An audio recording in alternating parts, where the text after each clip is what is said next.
We're going to look at the international newspapers now, and Elena's with us here on set. And a lot of the papers talking about this nuclear summit, aren't they?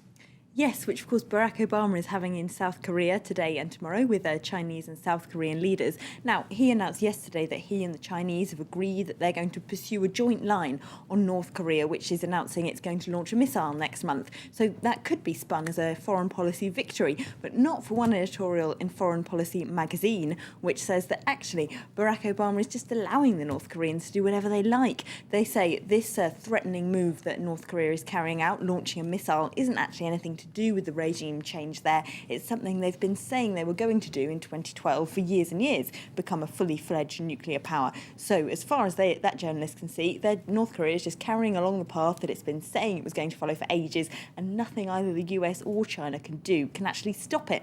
They also point out in that article that if Iran is watching closely, which surely it is, they'll be taking the lesson that the US can do nothing to stop a nuclear power that's keen on following its path. So they're not keen.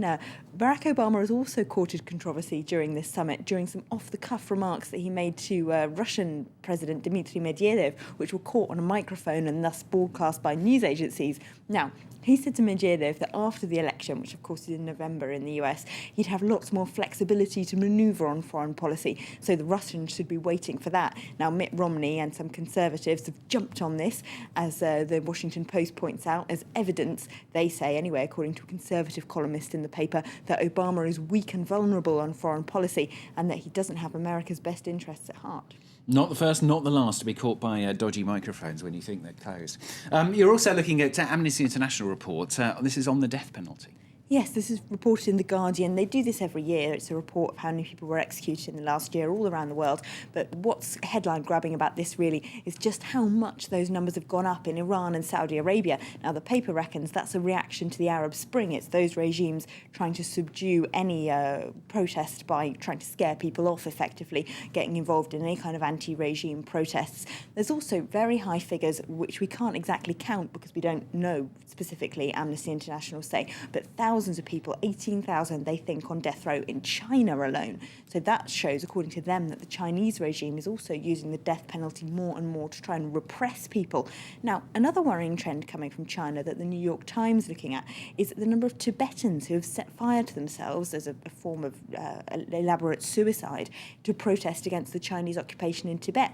They report that's come to India in the last couple of days. Yesterday, a Tibetan exile in Delhi set himself on fire to protest against the visit of Chinese President Hu Jintao. Why exactly then has this become such a trend? 30 Tibetans have done it in the last year, the paper says.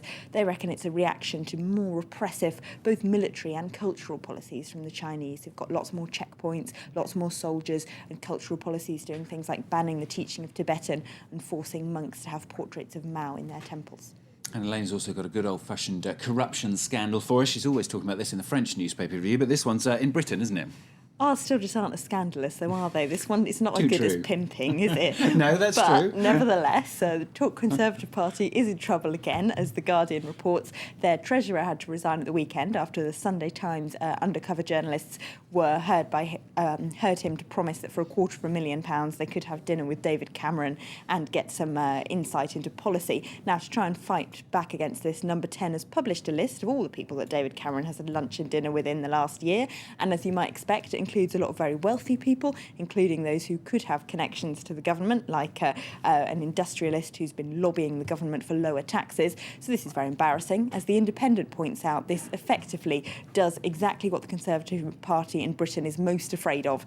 It makes them look like the party of the rich, which for them, the paper says, is more damaging than any attack on their policy. It's being portrayed as only the party of the rich. They've done a poll which says 2 out of 3 Brits think that the Conservative Party only wants to represent the rich. There it is on their front page. And this, of course, is embarrassing for them. There's some good news, though, in that paper for wealthy people in Britain. They might not be very popular, but they always complain you can't get the staff. Apparently, The Independent says you can get the staff. In this time of high unemployment, more and more people are signing up for formal butlering schools where you learn things like how to light cigars and turn down a bed. And apparently, there's more and more jobs for them as well.